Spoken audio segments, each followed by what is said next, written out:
എസ്.ജിഒയുടെ പ്രിയപ്പെട്ട വിദ്യാർത്ഥികളെ, പഠിച്ചു തുടങ്ങിയോ? എക്സാമൊക്കെ എങ്ങനെ ഉണ്ടായിരുന്നു? കുറച്ച് എക്സാം കഴിഞ്ഞല്ലോ. നമ്മൾ ഇതിലൂടെ നോക്കാൻ വേണ്ടി പോകുന്നത് history of Indian national movement എന്ന് പറയുന്ന കോമൺ പേപ്പർ, അതിലെ ക്വസ്റ്റ്യൻ്റെ ആദ്യ ഭാഗം അഥവാ MCQയുടെ ഭാഗം ചർച്ച ചെയ്യലാണ് നമ്മൾ ഉദ്ദേശിക്കുന്നത്. വീഡിയോ വിശദമായി കണ്ടു കഴിഞ്ഞാൽ നിങ്ങൾക്ക് MCQ എങ്ങനെ ആൻസർ ചെയ്യാന്നുള്ളത് കിട്ടും. അതുപോലെ എത്ര ഡെപ്തിൽ ഇത് പഠിക്കണം തുടങ്ങിയ കാര്യങ്ങളൊക്കെയാണ് ഞാൻ ഈ വീഡിയോയിൽ ചർച്ച ചെയ്യുന്നത്. എജ്മിയുടെ കൂടെ കൂടിക്കോ, കൂട്ടത്തിൽ നിങ്ങളുടെ കൂട്ടുകാർക്കും ഒക്കെ ഈ വീഡിയോ ഷെയർ ചെയ്ത് കൊടുത്തോ. വരും ദിവസങ്ങൾ കോമൺ പേപ്പറിൻ്റെ വിവിധ ലൈവ് ക്ലാസ്സുകൾ നമുക്ക് വരുന്നുണ്ട്. സൗജന്യമായിട്ട് നിങ്ങൾക്ക് യൂട്യൂബ് ചാനൽ തന്നെ ലഭിക്കുകയും ചെയ്യും. പ്രിയപ്പെട്ടവരെ, ഇവിടെ ക്വസ്റ്റ്യൻസ് ഇത് കഴിഞ്ഞ എക്സാമിൻ്റെ തൊട്ട് ചോദിച്ചിട്ടുള്ളത് ഓഗസ്റ്റ് 2023 ഒരു ക്വസ്റ്റ്യൻ പേപ്പറാണ്. അപ്പോൾ നമുക്ക് എല്ലാവർക്കും അറിയാം, ആദ്യത്തെ ഭാഗം എന്ന് പറയുന്നത് MCQ ടൈപ്പാണ് ക്വസ്റ്റ്യൻ ഉണ്ടാവും, സെക്ഷൻ A എന്ന് പറയുന്നത്. അപ്പോൾ 70 മാർക്കിൽ എത്ര MCQ നമുക്ക് വേണം? 3 മണിക്കൂറാണുള്ള എക്സാമിൻ്റെ സമയം, നമുക്കറിയുന്ന കാര്യം. ആൻസർ ഇനി 10 ക്വസ്റ്റ്യൻസ് ഉണ്ടോ, 10 ക്വസ്റ്റ്യൻ ആണ് നമ്മൾ ആൻസർ ചെയ്യേണ്ടത്. In a word or sentence each, ഒരു വേർഡിൽ. അപ്പോൾ ഉദാഹരണം പറയുകയാണെങ്കിൽ, where did British establish their first factory in India? ഇന്ത്യയിൽ എവിടെയാണ് ബ്രിട്ടീഷുകാർ ആദ്യത്തെ അവരെ ഫാക്ടറി ഉണ്ടാക്കിയത്? അപ്പോൾ അതിൻ്റെ ആൻസർ സൂറത്താണ്. അപ്പോൾ നിങ്ങൾ സൂറത്ത് എന്നുള്ള കറക്റ്റ് കൃത്യമായിട്ട് അവിടെ എഴുതി കൊടുക്കുക എന്നുള്ള, സൂറത്ത് എഴുതി കൊടുക്കുക. അപ്പോൾ ഒറ്റ വേർഡിൽ ഉത്തരം എഴുതാനുള്ള 15 ചോദ്യം നിങ്ങൾക്ക് തരും. പക്ഷേ നിങ്ങൾ എഴുതേണ്ടത് 10 മാർക്കിന് നിങ്ങൾ എഴുതിയാൽ മതി. അപ്പോൾ ഇതാണ് അതിൻ്റെ കണക്കെന്ന് പറയുന്നത്. നമുക്ക് കഴിഞ്ഞ 2 വർഷത്തെ ക്വസ്റ്റ്യൻ പേപ്പർ ഒന്ന് അനലൈസ് ചെയ്ത് നോക്കാം, എങ്ങനെ എത്തരത്തിലുള്ള ക്വസ്റ്റ്യൻസ് ആണ് വരുന്നത്. റെഡി അല്ലേ? കൂടെ കൂടിക്കോ. പ്രിയപ്പെട്ടവരെ, MCQ ക്വസ്റ്റ്യൻസ് 15 ആണല്ലോ ചോദിക്കുന്നത്. നമുക്ക് ഓരോ ക്വസ്റ്റ്യൻസ് നോക്കാം. അപ്പോൾ മെയ് 2024 നടന്ന പരീക്ഷയാണ്, അതിൻ്റെ ക്വസ്റ്റ്യൻ പേപ്പറാണ് നമ്മൾ നോക്കാൻ വേണ്ടി പോകുന്നത്. ഒന്നാമത്തെ ചോദ്യത്തിലേക്ക് കടക്കാം. Where did British establish their first factory in India? ഇന്ത്യയിൽ എവിടെയാണ് ബ്രിട്ടീഷുകാർ അവരുടെ ആദ്യത്തെ ഫാക്ടറി നിർമ്മിച്ചത് എന്നുള്ളതാണ് ചോദ്യം വരുന്നത്. അതിൽ അന്ന് ഇന്ത്യയിൽ ഏറ്റവും പ്രധാനപ്പെട്ട നഗരങ്ങളായിരുന്ന മദ്രാസ്, സൂറത്ത്, ബോംബെ, കൽക്കട്ട, ഈ 4 നഗരങ്ങളെ, സൂറത്ത് അത്ര പ്രധാനപ്പെട്ടതായിരുന്നില്ല, പക്ഷേ ബ്രിട്ടീഷുകാർ ആദ്യം വന്ന് ഇറങ്ങിയത് ഗുജറാത്തിലായതുകൊണ്ട്, സൂറത്തിലാണ് അവർ ആദ്യമായിട്ട് മുഗൾ രാജാവിൻ്റെ പെർമിഷനോട് കൂടെ, ജഹാംഗീറിൻ്റെ പെർമിഷനോട് കൂടെ അവരെന്ത് ചെയ്യുന്നത്, ഹോക്കിങ്സ് എന്ന് പറയുന്ന അവരുടെ ക്യാപ്റ്റൻ, ഈസ്റ്റ് ഇന്ത്യ കമ്പനി അഥവാ ഒരു പ്രൈവറ്റ് കമ്പനിയാണ്, ജസ്റ്റ് ഒരു പ്രൈവറ്റ് കമ്പനി, അവിടുത്തെ ഇപ്പോൾ നമ്മൾ ലുലു എന്നൊക്കെ പറയുന്ന പോലെ, അല്ലെങ്കിൽ വേറെ ഏതെങ്കിലുമൊക്കെ പ്രൈവറ്റ് കമ്പനികൾ, ഈസ്റ്റ് ഇന്ത്യ കമ്പനി എന്ന് പറയുന്ന ഒരു പ്രൈവറ്റ് കമ്പനി ഇന്ത്യയിൽ ട്രേഡ് ചെയ്യാൻ വേണ്ടി, കച്ചവടം ചെയ്യാൻ വേണ്ടി വരികയും അവരവിടെ ആദ്യത്തെ അവരുടെ ഫാക്ടറി നിർമ്മിക്കുകയും ചെയ്തത്. ഓക്കെ, അപ്പോൾ സൂറത്താണ് അതിൻ്റെ കറക്റ്റ് ആൻസർ എന്ന് പറയുന്നത്. കൽക്കട്ട, മദ്രാസ്, പിന്നെ ബോംബെ, അതുപോലെ തന്നെ അന്നത്തെ പ്രധാനപ്പെട്ട മറ്റൊരു നഗരം ഡൽഹി ആയിരുന്നു. പക്ഷെ ഡൽഹിയൊക്കെ മുഗൾസിന്റെ കയ്യിലായതുകൊണ്ട് കൂടുതൽ ഫോക്കസ് ചെയ്ത് പിന്നീട് വളർന്ന് പന്തലിച്ചു വരികയായിരുന്നു. എനിവേ, ഇതാണ് ഒന്നാമത്തെ ക്വസ്റ്റ്യൻ. അതിൻ്റെ ആൻസർ സൂറത്താണ്. ഇന്ത്യയിൽ ആദ്യമായിട്ട് ബ്രിട്ടീഷുകാർ അവരുടെ ഫാക്ടറി നിർമ്മിച്ച സ്ഥലം. ക്വസ്റ്റ്യൻ നമ്പർ 2 നമുക്ക് പോവാം. Who was the first British governor in Bengal? ഇന്ത്യയിൽ ബ്രിട്ടീഷുകാരുടെ അല്ലെങ്കിൽ ഈസ്റ്റ് ഇന്ത്യ കമ്പനിയുടെ ആദ്യത്തെ ഗവർണർ, ഭരിക്കുന്ന ആള് ആരായിരുന്നു എന്നാണ് ചോദ്യം. ഇവിടെ മനസ്സിലാക്കേണ്ടത്, ഈസ്റ്റ് ഇന്ത്യ കമ്പനി 1857 ഒരു യുദ്ധം ഇന്ത്യയിൽ ആദ്യമായിട്ട് നടത്തുകയാണ്. നോക്കണം നിങ്ങൾ, ഒരു പ്രൈവറ്റ് കമ്പനിയാണ് യുദ്ധം നടത്തുന്നത്. പ്ലാസിയിൽ വെച്ചിട്ടായിരുന്നു, സിറാജ് ദൗളക്കെതിരെയുള്ള യുദ്ധമായിരുന്നു. ആ യുദ്ധത്തിന് ശേഷം അവർ പിന്നീട് ബംഗാൾ ഘട്ടം ഘട്ടമായിട്ട് പിടിച്ചെടുക്കുന്നുണ്ട്. അപ്പോൾ അവർ അവിടെ ഭരിക്കാൻ വേണ്ടി കമ്പനി അവരുടെ ഒരാളെ ഏൽപ്പിച്ചിരുന്നു. അദ്ദേഹത്തിൻ്റെ പേരാണ് റോബർട്ട് ക്ലൈവ് ആയിരുന്നു ബ്രിട്ടീഷുകാരുടെ ആദ്യത്തെ ഗവർണർ എന്ന് പറയുന്നത്. ഓക്കെ, നമുക്ക് ക്വസ്റ്റ്യൻ നമ്പർ 3 പോകാം. Who was defeated by British in the battle of Plassey? Plassey യുദ്ധത്തിൽ ബ്രിട്ടീഷുകാർ തോൽപ്പിച്ചത് ആരെയാണ്? അത് നമുക്കറിയാം, തൊട്ടു മുന്നേ ഞാൻ പറഞ്ഞു, സിറാജ് ദൗളയായിരുന്നു അല്ലെ? ഓർത്തിരുന്നോ? പ്ലാസി യുദ്ധം നടന്ന ഡേറ്റ് 1857. ബ്രിട്ടീഷുകാർ ഇന്ത്യയിൽ ആദ്യമായിട്ട് ഒരു സ്ഥലം പിടിച്ചെടുത്തത് പ്ലാസി യുദ്ധത്തിലൂടെയാണ്. ബ്രിട്ടീഷുകാർ ആദ്യമായിട്ട് ഇന്ത്യയിൽ നടത്തിയ പ്രധാനപ്പെട്ട യുദ്ധം എന്ന് പറയുന്നത് പ്ലാസി യുദ്ധമാണ്. വെസ്റ്റ് ബംഗാളിലാണ് പ്ലാസി എന്ന് പറയുന്ന സ്ഥലം നിലനിൽക്കുന്നത്. ഈ ഒരു കാര്യം നിങ്ങളുടെ ഓർമ്മയിൽ ഉണ്ടാവും. സിറാജ് ദൗളയാണ് പിന്നെ പ്ലാസി യുദ്ധത്തിൽ ബ്രിട്ടീഷുകാർ നേരിട്ടത്. അടുത്ത ക്വസ്റ്റ്യനിലേക്ക് പോവാം. Who introduced permanent settlement in Bengal? Permanent settlement ആരാണ് ഇൻട്രൊഡ്യൂസ് ചെയ്തത്, ആരാണ് കൊണ്ടുവന്നത്?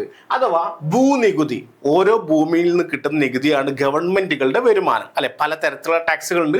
ഭൂനികുതി പ്രത്യേകിച്ചും അന്നത്തെ കാലത്ത് ബ്രിട്ടീഷുകാർ ഭരിക്കുമ്പോഴൊക്കെ ഏറ്റവും കൂടുതൽ രാജ്യത്തിന്റെ വരുമാനം ഭൂനികുതിയാണ്. അപ്പൊ ബ്രിട്ടീഷുകാർ അത് സ്ഥിരമായിട്ട് കിട്ടാൻ വേണ്ടി, പെർമനന്റ് ആയിട്ട് കിട്ടാൻ വേണ്ടി അവർ എന്ത് ചെയ്തു? പെർമനന്റ് സെറ്റിൽമെന്റ് കൊണ്ടുവന്നു, ഫിക്സഡ് ആക്കി.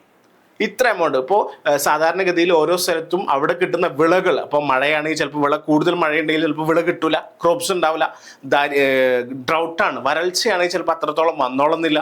അപ്പോൾ അതുകൊണ്ട് തന്നെ അത് പലപ്പോഴും അവരെ ബാധിച്ചു. അവർക്കൊരു ഫിക്സ്ഡ് എമൗണ്ട് കിട്ടണം. അപ്പോൾ അതിന് അവർ കൊണ്ടുവന്ന പദ്ധതിയായിരുന്നു പെർമനന്റ് സെറ്റിൽമെന്റ് എന്ന് പറയുന്നത്. അത് ബ്രിട്ടീഷുകാരുടെ ഏത് വൈസ്രോയുടെ അല്ലെങ്കിൽ ഏത് ഗവർണറുടെ കാലഘട്ടത്തിലാണ് ഇൻട്രൊഡ്യൂസ് ചെയ്തത്? ലോർഡ് കോൺവാലിസ് ആണ്.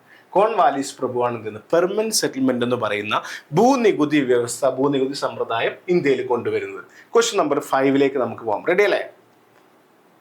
Who introduced English education as medium of instruction in universities? English വിദ്യാഭ്യാസം യൂണിവേഴ്സിറ്റികളിൽ കൊണ്ടുവരാൻ വേണ്ടി ആരാണ് അതിൻ്റെ തുടക്കം കുറിച്ച ആൾ എന്നുള്ളതാണ്. അതിൻ്റെ ആൻസർ എന്ന് പറയുന്നത് ലോർഡ് മെക്കാളെയാണ്. മെക്കാളെ എന്ന് പറയുന്ന ആൻസർ എ ആണ് കറക്റ്റ് ആൻസർ, അല്ലെങ്കിൽ ലോർഡ് മെക്കാളെ.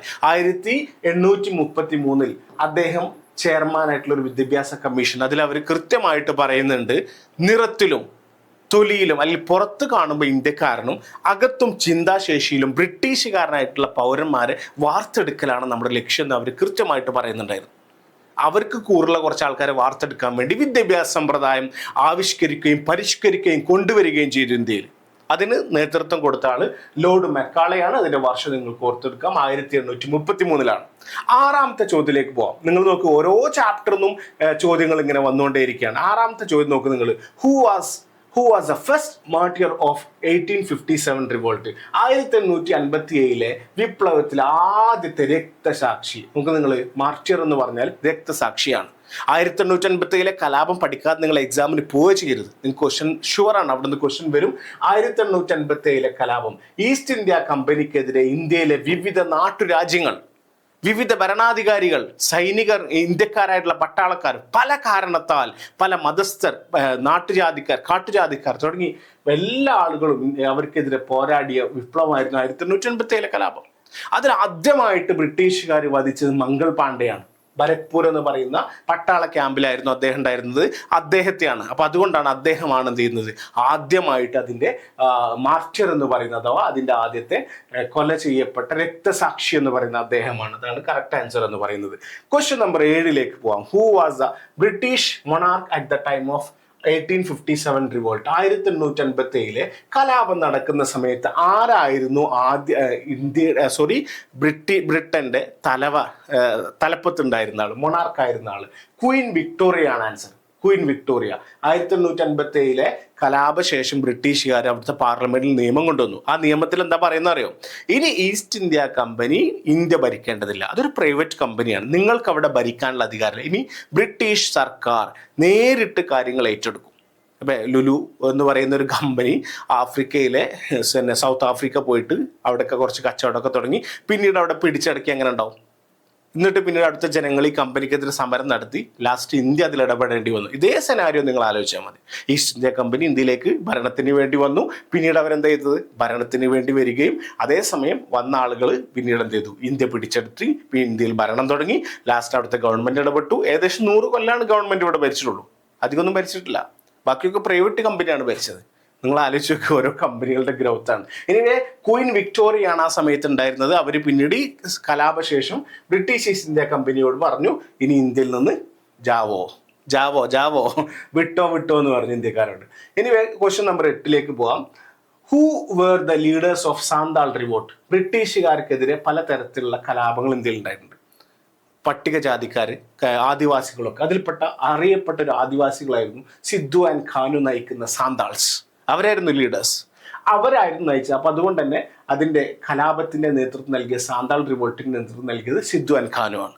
വലിയ വിപ്ലവമായിരുന്നു, വർഷങ്ങൾ നീണ്ടുനിന്ന കലാപമായിരുന്നു സാന്താൾ കലാപം എന്ന് പറയുന്നത്. അപ്പൊ അതിന്റെ തലവൻ സാലായിരുന്നു എന്നാണ് ചോദ്യം ഉണ്ടായിരുന്നത്. അതാണ് സിദ്ധു ആൻഡ് ഖാനു. ക്വസ്റ്റ്യൻ നമ്പർ 9, 9ാമത്തെ ചോദ്യം. ഹു ഫൗണ്ടഡ് ബ്രഹ്മ സമാജ്? ഹിന്ദു മതത്തിലെ പല അനാചാരങ്ങൾക്കെതിരെ ഹിന്ദു മതത്തിലെ ലീഡേഴ്സ് തന്നെ പല സംഘടനകൾ, അതിൽ ഇസ്ലാം മതത്തിലും മറ്റിലൊക്കെ കൊണ്ടുവന്നിട്ടുണ്ട്. പക്ഷെ ഏറ്റവും കൂടുതൽ ഇന്ത്യയിൽ കൊണ്ടുവന്ന ഹിന്ദു മതത്തിലായിരുന്നു. അതിൽ കുറേ സംഘടന, ബ്രഹ്മസമാജം ഉണ്ട്, ആര്യ സമാജം, തിയോസഫിക്കൽ സൊസൈറ്റി, പ്രാർത്ഥനാ സമാജം, ഇങ്ങനെ പല, ബഹിഷ്കൃത ഹിതകാരുണി സഭ, പല പേരിലും അറിയപ്പെടുന്നുണ്ട്. നമുക്കതിലേക്കൊക്കെ വരാം. ഇവിടെ ചോദിച്ച ചോദ്യം, ബ്രഹ്മസമാജം ഉണ്ടാക്കിയതാരാ?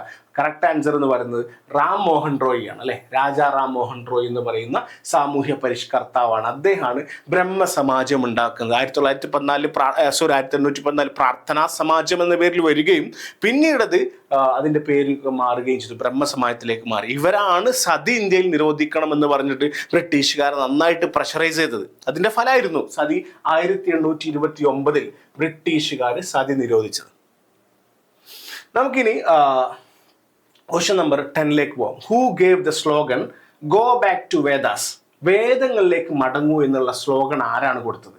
ഹൂ, അത് പിന്നെന്താ പറയാ, സ്വാമി വിവേകാനന്ദൻ, ദയാനന്ദ സരസ്വതി, രാമമോഹൻ റോയ്, അരബിന്ദോ. കറക്റ്റ് ആൻസർ എന്ന് പറയുന്നത് സ്വാമി ദയാനന്ദ സരസ്വതിയാണ്. അദ്ദേഹം കുറച്ചും കൂടി പശു സംരക്ഷണം, അതുപോലെ തന്നെ സംസ്കൃതം പഠിക്കണം, ഇങ്ങനെയുള്ള കുറച്ചുകൂടി ആശയങ്ങൾ ഉൾക്കൊണ്ടൊരു വ്യക്തിയായിരുന്നു. അദ്ദേഹത്തിന്റെ ഒരു വേർഡായിരുന്നു വേദങ്ങൾ അല്ലെ. ഋഗ്വേദം, യജുർവേദം, സാമവേദം, അഥർവേദം, ഇങ്ങനെയുള്ള വേദങ്ങളിലേക്ക് ഹിന്ദു വിശ്വാസികൾ മടങ്ങിപ്പോവുകയും അവർ എന്ത് ചെയ്യണം, വേദങ്ങളെ പഠിക്കണം എന്ന് പറഞ്ഞ ആളാണ് ആര്? ആ സന്യാസിയാണ് സ്വാമി ദയാനന്ദ സരസ്വതി. സ്വാമി വിവേകാനന്ദൻ നമ്മൾ കേട്ടിട്ടുണ്ട് 1893 അമേരിക്കയിൽ പോയിട്ട് ഇന്ത്യക്ക് വേണ്ടി സംസാരിച്ച ആളാണ് അല്ലേ. ലോക സമ്മേളനത്തിൽ സംസാരിക്കുകയും ലോകത്തെ തന്നെ അത്ഭുതപ്പെടുത്തിയ വ്യക്തിയാണ് സ്വാമി വിവേകാനന്ദൻ എന്ന് പറയുന്നത്. എനിവേ ദയാനന്ദ സരസ്വതിയാണ് കറക്റ്റ് ആൻസർ. Question number 10. നമുക്ക് ക്വസ്റ്റ്യൻ നമ്പർ 11 പോകാം. അപ്പോൾ നിങ്ങൾക്ക് മനസ്സിലായിട്ടുണ്ടാവും ഇതിൻ്റെ ഒരു പാറ്റേൺ എന്ന് പറയുന്നത് വളരെ ഈസിയാണ്. പ്രത്യേകിച്ച് ഹിസ്റ്ററി അല്ലെങ്കിൽ ഒരു ഹ്യൂമാനിറ്റീസ് ബാക്ക്ഗ്രൗണ്ടുകാർക്ക് വളരെ ഈസി ആയിരിക്കും. അല്ലാത്തവർക്കും അത്യാവശ്യം ഹൈസ്കൂൾ ലെവലിലുള്ള ഒരു സ്റ്റാൻഡേർഡ് ക്വസ്റ്റ്യൻസ് മാത്രമാണ് ചോദിക്കുന്നത്. Who wrote the book poverty and un-British rule in India? ദാരിദ്ര്യവും ഇന്ത്യക്ക് യോജിക്കാത്ത ബ്രിട്ടീഷ് ഭരണവും. ഈ ഒരു പുസ്തകം എഴുതിയത് ആരാന്നുള്ളതാണ്. ഗാന്ധിജി അല്ല, നമുക്ക് എല്ലാവർക്കും അദ്ദേഹം ഒരു വലിയൊരു എക്കണോമിസ്റ്റ് അല്ല, ഗോപാലകൃഷ്ണ ഗോഖലെയുമല്ല. അവരൊക്കെ കുറച്ചുകൂടി എന്താ പറയുക രാഷ്ട്രീയപരമായിട്ടുള്ള ആളുകൾ. അതായത് പൊളിറ്റിക്കലി ആണ്. ഇതിൽ എക്കണോമിസ്റ്റുകളായിട്ടുള്ള പൊളിറ്റീഷ്യൻസ് ആയിരുന്നു ദാദാഭായ് നവറോജി ആൻഡ് R.C. ദത്ത്, രമേശ് ചന്ദ്ര ദത്ത്. അതിൽ ദാദാഭായ് നവറോജിയാണ് എന്ത് ചെയ്യുന്നത് poverty and un-British rule in India എന്ന് പറയുന്ന പുസ്തകം എഴുതുന്നത്. ഇന്ത്യക്കാര് വിവിധ തരത്തിലൂടെ ഇന്ത്യയുടെ സ്വത്ത് കൊള്ളയടിക്കുകയാണ്. ശമ്പളമായിട്ട് അവരെടുക്കുന്നുണ്ട്, അതുപോലെ തന്നെ അവർക്ക് സമ്മാനമായിട്ട് കിട്ടുന്നുണ്ട്, കൈക്കൂലിയായിട്ട് അവർ മേടിക്കുന്നുണ്ട്, അല്ലാതെയും ഇങ്ങനെ പല തരത്തിലൂടെ ഇന്ത്യയുടെ സ്വത്ത് ലൂട്ട് ചെയ്യുകയാണ്. അഥവാ ലൂട്ട് എന്ന് പറഞ്ഞാൽ കൊള്ളയടിച്ചു കൊണ്ടുപോവാണ്. അങ്ങനെ ഇന്ത്യയുടെ സ്വത്ത് ചോർന്നു കൊണ്ടേയിരിക്കുന്നു എന്നാണ് അദ്ദേഹം പറഞ്ഞത്. അദ്ദേഹത്തിന്റെ തിയറി ആയിരുന്നു ഡ്രെയിൻ തിയറി. ആ ഡ്രെയിൻ തിയറി പ്രൊപ്പോസ് ചെയ്ത ആരാണ്? ദാദാഭായ് നവറോജി. അദ്ദേഹം പ്രൊപ്പോസ് ചെയ്ത പുസ്തകം ഏതാണ്? ആ പുസ്തകത്തിന്റെ പേരാണ് poverty and un-British rule in India എന്ന് പറയുന്ന പുസ്തകം. ഇതാണ് ക്വസ്റ്റ്യൻ നമ്പർ 11. 12ാമത്തെ ചോദ്യത്തിലേക്ക് കടക്കാം. Who partitioned Bengal in the year 1905? 1905 ബംഗാളിനെ 2 കഷ്ണമാക്കി മുറിച്ചത് ആരാണ്? 2 കഷ്ണമാക്കിയിട്ട് ബംഗാളിനെ മുറിച്ചു എന്നുള്ളതാണ് ചോദ്യം. അതിൽ കറക്റ്റ് ആൻസർ ലോർഡ് കേഴ്സൺ ആണ്. അന്നത്തെ ബ്രിട്ടീഷുകാരുടെ വൈസ്രോയി ആയിരുന്ന, വൈസ്രോയി എന്ന് പറഞ്ഞാൽ തന്നെ എന്താ, vice of royal, vice president എന്നൊക്കെ പറയില്ലേ, റോയൽ രാജ്ഞിയുടെ അല്ലെങ്കിൽ രാജാവിന്റെ പ്രതിനിധി, വൈസ് ആയ ആളായിരുന്നു. അപ്പോൾ അദ്ദേഹമാണ് എന്ത് ചെയ്യുന്നത്, ലോർഡ് കേഴ്സൺ ആയിരുന്നു. കോൺഗ്രസിനെയൊക്കെ ശക്തമായിട്ട് എതിർത്ത വ്യക്തിയായിരുന്നു ലോർഡ് കേഴ്സൺ എന്ന് പറയുന്നത്. അദ്ദേഹത്തിന് പിന്നീട് എന്ത് ചെയ്തു, അത് ലോർഡ് 1911 അതിനെന്ത് ചെയ്തിട്ടുണ്ട്, ക്യാൻസൽ ചെയ്തിട്ടുണ്ട് കേട്ടോ. 1905 അദ്ദേഹം ഇന്ത്യയെ 2ആയി വിഭജിക്കുകയും അങ്ങനെ അദ്ദേഹം പിന്നീട് പോകേണ്ടി വന്നു, സ്ഥാനം തെറിച്ചു. അദ്ദേഹത്തിന് അത് നടപ്പിലാക്കാൻ പറ്റില്ല. നടപ്പിലാക്കുന്ന സമയത്ത് മറ്റൊരാളായിരുന്നു. എനിവേ ബംഗാളിനെ, വെസ്റ്റ് ബംഗാളിനെ ഈസ്റ്റ് ബംഗാൾ എന്നും വെസ്റ്റ് ബംഗാൾ എന്നും 2 പേരിലാക്കി തിരിക്കുകയും ബംഗാൾ വിഭജനം നടപ്പിലാക്കുകയും ചെയ്തത് അദ്ദേഹമായിരുന്നു. ക്വസ്റ്റ്യൻ നമ്പർ 13 നമുക്ക് കിടക്കാം. ഹൂ സ്റ്റാർട്ടഡ് സ്വദേശി മൂവ്മെന്റ് ഇൻ 1905? 1905 സ്വദേശി മൂവ്മെന്റ് സ്റ്റാർട്ട് ചെയ്ത ആരാണ് സ്വദേശി മൂവ്മെന്റ് 1905 സ്റ്റാർട്ട് ചെയ്തത്?